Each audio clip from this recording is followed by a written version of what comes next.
இது ஒவ்வொரு தேசத்திற்கும், ஒவ்வொரு மக்களுக்கும், ஒவ்வொரு மொழிக்கும், ஒவ்வொரு கோத்திரத்திற்கும் மிக முக்கியமான செய்தி.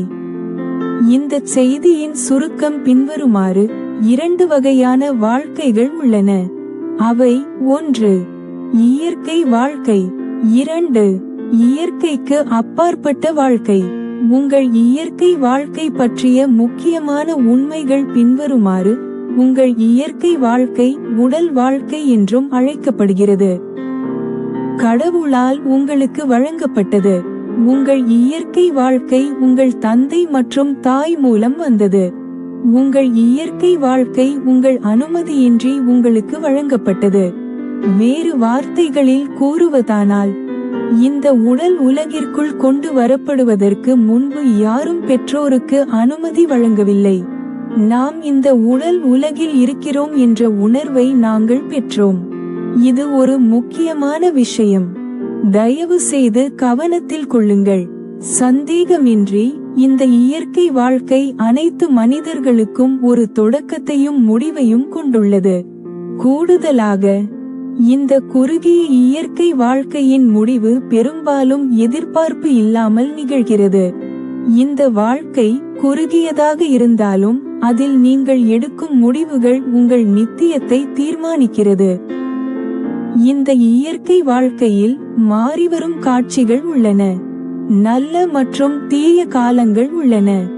இது ஏமாற்றங்கள், நோய், வலி மற்றும் இறுதியாக மரணம் போன்ற பல சிக்கல்களை கொண்டுள்ளது.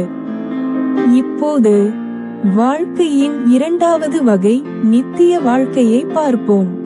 இயற்கைக்கு அப்பாற்பட்ட வாழ்க்கையை பற்றிய முக்கியமான உண்மைகள். இந்த இயற்கை வாழ்க்கைக்கு பிறகு விரைவில் வரவிருக்கும் இந்த வாழ்க்கை ஒரு நித்திய வாழ்க்கை. இது நித்திய வாழ்க்கை என்றும் அழைக்கப்படுகிறது. நித்திய ஜீவன் வானத்தையும் பூமியையும் படைத்த சர்வவல்லமையுள்ள கடவுளிடமிருந்து நேரடியாக வருகிறது. வேறு வார்த்தைகளில் கூறுவதானால், நித்திய ஜீவன் உங்களுக்கு சர்வவல்லமையுள்ள கடவுளின் ஆவியால் மட்டுமே வழங்கப்படுகிறது. உடல் மற்றும் நித்திய ஜீவனுக்கு இடையே உள்ள முக்கிய வேறுபாடுகள். இந்த ஜீவன் என்றென்றும் நிலைத்திருக்கும். அதற்கு முடிவே இல்லை. நித்திய ஜீவனுக்குள் எந்த நோயும் இருக்காது, எந்த நோயும் இருக்காது. இனி வலியும் இருக்காது, இனி மரணமும் இருக்காது. ஆனால் இயற்கை ஜீவனை போலல்லாமல் உங்களுக்கு நித்திய ஜீவனை கொடுக்க கடவுளுக்கு உங்கள் அனுமதி தேவை. இது கடவுளிடமிருந்து வந்த ஒரு பரிசு. எல்லா பரிசுகளையும் போலவே அது உங்களுடையதாக மாறுவதற்கு முன்பு முதலில் அதை ஏற்றுக்கொள்ள வேண்டும். விளைவு: இந்த இயற்கை ஜீவனுக்கு பிறகு என்றென்றும் வாழ்வதற்கான முடிவை நீங்கள் எடுக்க வேண்டும். நித்திய ஜீவன் என்பது உங்களால் உங்கள் இருதயத்தில் தனிப்பட்ட முறையில் பெறப்பட வேண்டிய ஒரு பரிசு. உங்கள் எல்லா பாவங்களும் முதலில் கழுவப்பட வேண்டும் என்பதே ஒரே முக்கிய தேவை. நான் உன்னை கழுவாவிட்டால் உனக்கு என்னோடு பங்கில்லை என்று இயேசு கிறிஸ்து கூறினார். நீங்கள் கழுவப்பட வேண்டும், கடவுளால் மன்னிக்கப்பட வேண்டும். ஏனென்றால் கடவுள் பரிசுத்தர், பாவத்தை ஏற்றுக்கொள்ள முடியாது. பாவம் என்பது கடவுளுக்கும் மனிதனுக்கும் இடையே பிரிவினையை கொண்டுவரும் ஆன்மீக அழுக்கு. குறிப்பு: ஒவ்வொருவரும் ஒரு பாவி. பாவம் இரத்த பலியால் மட்டுமே மன்னிக்கப்படுகிறது. தியாக இரத்தம் தூய்மையாகவும் கடவுளின் ஆட்டுக்குட்டியாகவும் இருக்க வேண்டும். இயேசு கிறிஸ்து மரித்து எல்லா மக்களுக்கும் பாவத்திற்காக ஏற்றுக்கொள்ளத்தக்க பலியாக மாறுவதற்கு இதுவே காரணம். இந்த பலியை ஏற்றுக்கொள்ள விரும்புவோர் அனைவரும் கடவுளின் மன்னிப்பை பெறுகிறார்கள். கடவுள் உங்கள் எல்லா பாவங்களையும் மன்னிக்கும் போது நீங்கள் கடவுளின் பிள்ளையாகிறீர்கள். இந்த பலியை நீங்கள் ஏற்றுக்கொண்டால் உங்கள் பாவங்கள் உடனடியாக கழுவப்படுகின்றன. இதற்காகவே யோவான் ஸ்நானகர் இயேசுவை கண்டபோது பைபிளில் யோவான் நள்ளிரவு 1:29 இதோ உலகத்தின் பாவத்தை நீக்குகிற தேவனுடைய ஆட்டுக்குட்டி என்று கூறினார். கடவுளின் குமாரனாகிய இயேசு கிறிஸ்து வெளிப்படுத்தல் புத்தகத்தில் அதிகாலை 3:20 கூறினார்.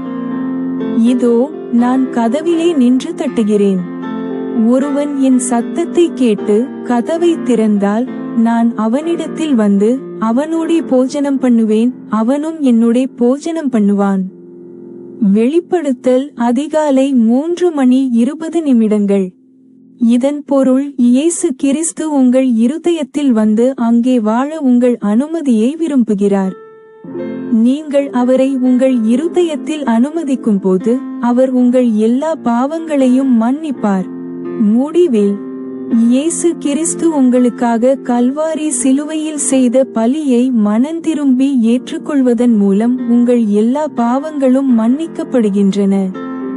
அன்பான விலைமதிப்பற்ற கேட்பவரே, நீங்கள் கடவுளின் குமாரனாகிய இயேசு கிறிஸ்துவை உங்கள் ஆண்டவராகவும் தனிப்பட்ட இரட்சகராகவும் ஏற்றுக்கொள்ள விரும்பினால், மீண்டும் பிறக்க விரும்பினால், பின்னர் உங்கள் இருதயத்திலிருந்து கீழே உள்ள ஜெபங்களை உண்மையாகவும் சத்தமாகவும் ஜெபிக்கவும்.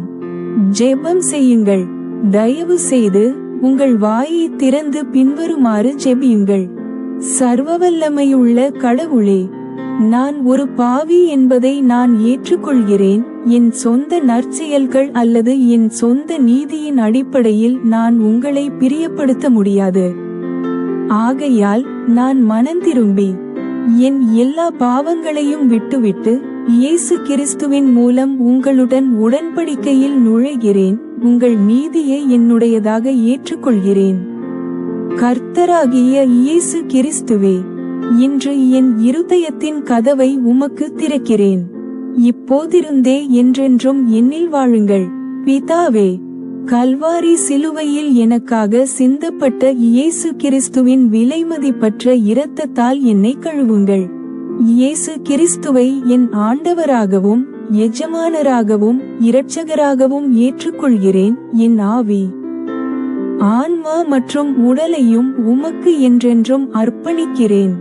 கர்த்தராகிய இயேசு கிறிஸ்துவே, நீர் உம்முடைய வார்த்தையில் வாக்குத்தத்தம் பண்ணியபடி நீர் வந்து என்னை ஞானஸ்நானம் பண்ணி உம்முடைய பரிசுத்த ஆவியினால் என்னை நிரப்பும். தேவனோடு நடக்கும் இந்த புதிய பயணத்தில் இறங்க எனக்கு அதிகாரம் கொடுங்கள். பிதாவே, உம்முடைய குமாரனாகிய இயேசு கிறிஸ்துவின் விலைமதிப்பற்ற நாமத்தில் இந்த புதிய வாழ்க்கையின் அற்புதத்திற்காக நன்றி. ஆமென். அன்புள்ள சகோதர சகோதரியே, மேற்கண்ட ஜெபங்களை நீங்கள் உங்கள் இருதயத்திலிருந்து உண்மையாக ஜெபித்திருந்தால் இப்போது மறுபடியும் பிறந்திருக்கிறீர்கள். நீங்கள் தேவனுடைய குடும்பத்தில் வரவேற்கப்படுகிறீர்கள். வாழ்த்துக்கள். ஆன்மீக வளர்ச்சி அடுத்து, நீங்கள் மறுபடியும் பிறந்திருக்கிறீர்கள். தேவனுடைய குடும்பத்தில் ஆவிக்குரிய விதத்தில் வளர வேண்டும். இதற்கு உங்களிடமிருந்து அர்ப்பணிப்பு தேவை. நீங்கள் எடுக்க வேண்டிய சில படிகள் மட்டுமே உள்ளன. கீழே காணப்பட்டது. 1. பைபிளை முழுமையாக நம்பும் ஒரு சபைக்காக ஜெபித்து அதில் சேருங்கள். 2. தண்ணீரில் மூழ்குவதன் மூலம் தண்ணீர் ஞானஸ்நானம் பெறுவதற்கான வாய்ப்பை தேடுங்கள். 3. உங்கள் புதிய நண்பர் இயேசு கிறிஸ்துவை பற்றி மேலும் அறிய மத்தேயு, மார்க்கு, லூக்கா, யோவான் எழுதிய நற்செய்தியை உங்கள் பைபிளில் படியுங்கள். 4. உங்கள் ஆன்மீக வளர்ச்சிக்காகவும் கிறிஸ்துவுடனான நெருக்கத்திற்காகவும் வேகமாகவும் தவறாமல் ஜெபியுங்கள். 5. இயேசு கிறிஸ்துவின் மீது கடவுளின் அன்பை பற்றிய இந்த செய்தியை பற்றி மற்றவர்களிடம் சொல்லுங்கள். 6. உண்மையான கடவுளின் மற்ற மனிதர்களால் எழுதப்பட்ட பிற கிறிஸ்தவ புத்தகங்களை படியுங்கள். 7. பரிசுத்தத்தில் வாழுங்கள். தொடர்பு கொள்ளுங்கள். இந்த செய்தியின் மூலம் நீங்கள் இயேசு கிறிஸ்துவை பெற்றிருந்தால் உங்களிடமிருந்து கேட்க நாங்கள் மகிழ்ச்சியடைவோம். இந்த முகவரிக்கு இரட்சிப்பு என்ற ஒரு குறுகிய செய்தியை அனுப்பினோம். மின்னஞ்சல் pasgomsalvation@pasgom.org. கூட்டாண்மை மற்றும் ஆதரவு நீங்கள் கடவுளை நேசித்து இந்த ஊழியத்தை ஆதரிப்பதன் மூலம் இந்த உலகளாவிய பிரச்சாரத்தின் ஒரு பகுதியாக இருக்க விரும்பினால், இந்த முக்கிய செய்தியை உலகம் முழுவதும் ஒவ்வொரு மொழியிலும் அனுப்பவும். பின்னர் பின்வரும் எவருடனும் தொடர்பு கொள்ளவும். 1. மேலும் தகவலுக்கு @pasgom.org என்ற வலைத்தளத்திற்கு செல்லவும். 2. pasgom@gmail.org என்ற மின்னஞ்சலுக்கு ஹலோ என்ற செய்தியை அனுப்பவும். 3. வாட்ஸ்அப் கூட்டல் 23,355 கோடியே 21,94,622 என்ற மின்னஞ்சலுக்கு ஹலோ என்ற செய்தியை அனுப்பவும். உங்களிடமிருந்து எங்களுக்கு ஒரு செய்தி வந்தால் உங்களுக்கு ஒரு படிவம் அனுப்பப்படும். முக்கியம், தயவு செய்து இந்த செய்தியை உங்கள் தொடர்பு மற்றும் சமூக ஊடக தளங்களில் உள்ள அனைவருக்கும் அனுப்பவும். இந்த செய்தி மற்றும் பிற வீடியோக்கள் @pasgom.org என்ற இணையதளத்தில் பதிவிறக்கம் செய்ய இலவசமாக கிடைக்கின்றன. கடவுள் உங்களை ஆசீர்வதிப்பாராக. நன்றி. இந்த செய்தியை உங்களுக்கு கொண்டு வந்தார் K.N. அர்கு லாசன், சுவிசேஷகர் மற்றும் இறுதிக்கால நற்செய்தி பிரச்சாரகர்.